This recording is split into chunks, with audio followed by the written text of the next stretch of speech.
Farm house पर व्योमा पागलों की तरह मालती की गाड़ी के पीछे काफी देर तक दौड़ती रही। फार्म हाउस के आसपास की पूरी जमीन आकाश गुलेरिया ने खरीद ली थी, इसीलिए दूर दूर तक गुलेरिया फार्म हाउस के अलावा कोई भी घर या मकान नहीं था। कुछ देर तक कार के पीछे दौड़ने के बाद जब व्योमा थक गई तो उसने अपने आसपास खेत और जंगलों को देखा। दूर दूर तक कोई इंसान नजर नहीं आ रहा था, बस जंगली जानवरों और पशु पक्षियों की आवाज के अलावा ना किसी मशीन की आवाज और ना ही किसी इंसान की आवाज सुनाई पड़ रही थी। धीरे धीरे व्योमा डरते हुए फिर से फार्म हाउस की ओर जाने लगी। व्योमा समझ नहीं पा रही थी कि आखिर वो अकेली इस सुनसान जगह पर कैसे रह पाएगी। जहाँ तक व्योमा की सिक्योरिटी का सवाल था, आकाश ने अपने फार्म हाउस के आसपास हर जगह सिक्योरिटी कैमरा और फेंसिंग लगा रखी थी। मॉडर्न टेक्नोलॉजी से बनी ये सिक्योरिटी फेंसिंग किसी भी घुसपैठ की तुरंत अलार्म बजाकर जानकारी दे देता था और फार्म हाउस के मेन गेट पर तैनात सिक्योरिटी गार्ड्स तुरंत हरकत में आ जाते। इस वक्त अगर व्योमा के लिए अनिका से भी बड़ा कोई दुश्मन था तो वो था आकाश गुलेरिया। धीमे कदमों से व्योमा निराश और हताश सर झुकाए फार्म हाउस के अंदर चली गई। वहां गुलेरिया हाउस में जैसे ही अनिका ने राजलक्ष्मी का मैसेज पढ़ा, अनिका ने राजलक्ष्मी को कॉल लगाया। राजलक्ष्मी की कॉल उठाते ही अनिका ने राजलक्ष्मी से पूछा, क्या लिखा है डीएनए रिपोर्ट में? राजलक्ष्मी कुछ देर तक फोन पर खामोश रही और फिर बिल्कुल इमोशनलेस आवाज में अनिका से कहा, मैं तुम्हें मेल पर रिपोर्ट भेजती हूँ, तुम एक बार पढ़ लेना। मेरे हाथ में इस वक्त पेपर कॉपी है, वो भी तुम्हें भिजवा दूंगी। राजलक्ष्मी जिस तरह से बात कर रही थी, अनिका के लिए ये पता लगाना बहुत मुश्किल था कि आखिर डीएनए रिपोर्ट में क्या लिखा था। इससे पहले कि अनिका राजलक्ष्मी को ये पूछती कि क्या वो करण गुलेरिया की ही बायोलॉजिकल बेटी है, आकाश गुलेरिया सेकंड लाइन पर अनिका को कॉल कर रहा था। अनिका ने राजलक्ष्मी का फोन डिस्कनेक्ट करके आकाश का कॉल रिसीव किया। आकाश ने तेज सांसें लेते हुए अनिका से कहा, इसी वक्त हॉस्पिटल पहुंचो, करण अंकल को खून की उल्टियां हो रही हैं। ये सुनते ही अनिका ने आकाश से कहा, ठीक है, मैं अभी पहुंचती हूँ हॉस्पिटल। फोन डिस्कनेक्ट करते ही अनिका तेजी से अपने बेडरूम से बाहर निकली। अनिका ने गुलेरिया मेंशन के नीचे पहुंचकर ड्राइवर से कहा कि उसे जल्द से जल्द लाइफ केयर हॉस्पिटल पहुंचाए। लाइफ केयर हॉस्पिटल के टॉप फ्लोर पर बनी स्पेशल वार्ड में ऑपरेशन थिएटर के बाहर आकाश गुलेरिया टेंशन में यहाँ वहाँ घूम रहा था। आकाश बार बार ऑपरेशन थिएटर की ओर देखता और फिर घड़ी में टाइम देखता। करण गुलेरिया को कुछ देर पहले खून की उल्टियां हुई थीं। उनका पल्स अचानक ही गिरने लगा था। डॉक्टर उन्हें आनन फानन में ऑपरेशन थिएटर के अंदर ले गए। हर बार जब भी करण गुलेरिया के ऊपर कोई भी मेडिकल इमरजेंसी आती थी, तब आकाश को यकीन होता था कि उसके अंकल सही सलामत घर लौट आएंगे। मगर आज पता नहीं क्यों आकाश को बहुत घबराहट होने लगी थी। उसे ऐसा लगने लगा था कि शायद वो अपने अंकल, जिन्हें आकाश ने अपने पापा से भी ज्यादा प्यार किया था, उन्हें बहुत जल्द खोने वाला था। अटेंडिंग डॉक्टर जब ऑपरेशन थिएटर से बाहर आए तब आकाश दौड़कर उनके पास गया। इससे पहले कि आकाश अटेंडिंग डॉक्टर को कुछ कहता, अटेंडिंग डॉक्टर ने आकाश से कहा, देखिए मिस्टर गुलेरिया, आपके अंकल की कंडीशन काफी क्रिटिकल है। फिलहाल हमने उन्हें वेंटिलेटर पर रखा है, मगर कब क्या हो जाए कुछ कह नहीं सकते। हमने एक छोटी सी सर्जरी की है जिससे उनके खून की उल्टियां बंद हो जाएं, मगर उनके लंग्स में काफी खून भर गया है। हमें सर्जरी करके पहले उनके फेफड़ों में जमा सारा खून निकालना पड़ा। इस सब की वजह से उनके शरीर में काफी कमजोरी आ गई है। अगर उनके ब्रेन ट्यूमर का सही वक्त पर इलाज हो जाता तो आज उनकी कंडीशन काफी बेहतर होती। अटेंडिंग डॉक्टर की ये बात सुनते ही आकाश ने कहा, जी हाँ, मैंने डॉक्टर अमृता को बुला लिया है, वो किसी भी वक्त यहाँ पहुँचती ही होंगी।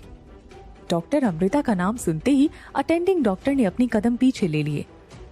अटेंडिंग डॉक्टर अपना सर झुकाकर वहीं खड़ा रह गया। डॉक्टर का रिएक्शन देखकर आकाश ने डॉक्टर से पूछा, क्या हुआ डॉक्टर? मुझे लगता है अमृता का नाम सुनकर आप कुछ परेशान हो गए हैं।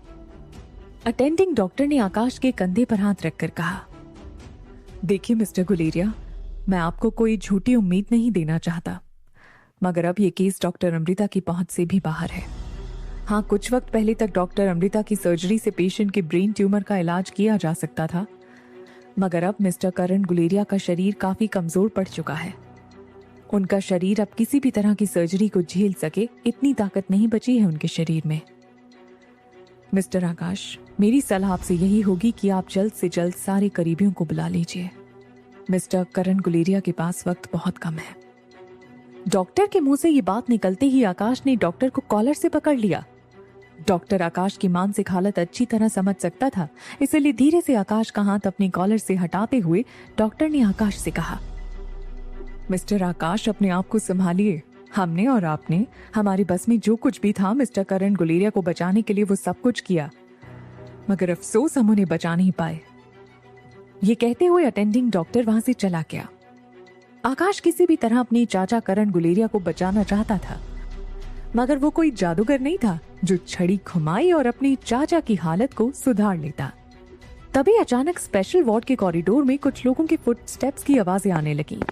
जब आकाश गुलेरिया ने मुड़कर पीछे देखा तो वो ये देखकर हैरान हो गया कि गुलेरिया परिवार के बड़े ताऊजी परिवार के कुछ और बुजुर्गों को लेकर आकाश की ओर चल कर आ रहे थे। बड़े ताऊजी करण गुलेरिया के चाचा थे। गुलेरिया परिवार में सभी लोग उन्हें ताऊजी कहकर बुलाते थे। ताऊजी करण गुलेरिया को बिल्कुल पसंद नहीं करते थे। वो गुलेरिया हाउस से दूर गुलेरिया परिवार के पुश्तैनी मकान में बाकी बुजुर्गों के साथ रहते थे। जब करण गुलेरिया की लाइफ से स्वाति अचानक ही चली गई थी, उसके बाद ताऊजी ने करण गुलेरिया का रिश्ता अपनी पसंद की लड़की के साथ करना चाहा था, मगर करण गुलेरिया ने शादी से साफ इनकार कर दिया था। उसके बाद ताऊजी ने कई बार करण गुलेरिया को ये समझाने की कोशिश की कि करण गुलेरिया को स्वाति को भूलकर परिवार को अगला वारिस देने के लिए शादी करनी चाहिए, मगर ताऊजी की इस बात को भी करण गुलेरिया ने नहीं माना था। यहाँ तक कि ताऊजी ने करण गुलेरिया से ये भी कह दिया था कि बस वो किसी औरत के साथ शादी करके एक बार परिवार को अपना अगला वारिस दे दें और उसके बाद चाहे तो करण उस औरत को तलाक दे दे। मगर करण गुलेरिया ने ताऊजी के इस प्रस्ताव से नाराज होकर उनसे बात करना बंद कर दिया था। कुछ वक्त के बाद करण गुलेरिया ने ताऊजी को बाकी बुजुर्गों के साथ पुश्तैनी हवेली पर रहने भिजवा दिया था। हर महीने ताऊजी को जिंदगी गुजारने के लिए कंपनी के अकाउंट से पैसे भिजवा दिए जाते थे, मगर करण गुलेरिया के लिए ताऊजी के मन में भरी नफरत कोई मुआवजा नहीं मिटा सकती थी। ताऊजी ने हमेशा ही करण गुलेरिया का बुरा चाहा था। आकाश यहाँ तक भी जानता था कि बाकी बुजुर्गों के साथ मिलकर ताऊजी रोज ये दुआ करते थे कि कब करण गुलेरिया अपनी आखिरी सांसें ले और ताऊजी गुलेरिया परिवार के मुखिया बन जाएं। जब पहली बार करण गुलेरिया को ब्रेन स्ट्रोक हुआ था तब ताऊजी काफी खुश हुए थे। उन्हें लगा था कि करण गुलेरिया का बचना नामुमकिन है, मगर जब उन्हें पता चला कि करण गुलेरिया उस स्ट्रोक के बावजूद खतरे से बाहर थे, तब उन्होंने इस बात को लेकर काफी दुख जताया था। मगर आकाश नहीं समझ पा रहा था कि जिस आदमी ने हमेशा ही करण गुलेरिया की मौत चाही थी, वो आज करण गुलेरिया को मिलने हॉस्पिटल क्यों आए थे। ताऊजी की उम्र 80 साल के ऊपर थी, मगर उनकी चाल ढाल और बात करने का तरीका काफी एनर्जेटिक था। एक लकड़ी का सहारा लेकर ताऊजी अपने पांव और लकड़ी बारी बारी से जमीन पर पटकते हुए आकाश की ओर बढ़ रहे थे। आकाश के पास आकर ताऊजी ने गहरी और कड़क आवाज में आकाश से कहा, अभी तुम्हारा चाचा मरा नहीं है और तुमने उसकी बेटी को घर से बाहर भी निकाल दिया। आकाश समझ नहीं पा रहा था कि आखिर ताऊजी व्योमा की वकालत करने हॉस्पिटल क्यों आए थे। जिस आदमी से वो नफरत करते थे, उसकी गोद ली हुई बेटी की वकालत करनी ताऊजी ने आखिर इतनी दूर हॉस्पिटल आने की तकलीफ क्यों उठाई। तभी आकाश की नजर ताऊजी के ठीक पीछे खड़ी व्योमा पर पड़ी। व्योमा ने अपने दोनों हाथ बिल्कुल अपने शरीर से चिपका रखे थे और व्योमा की गर्दन झुकी हुई थी।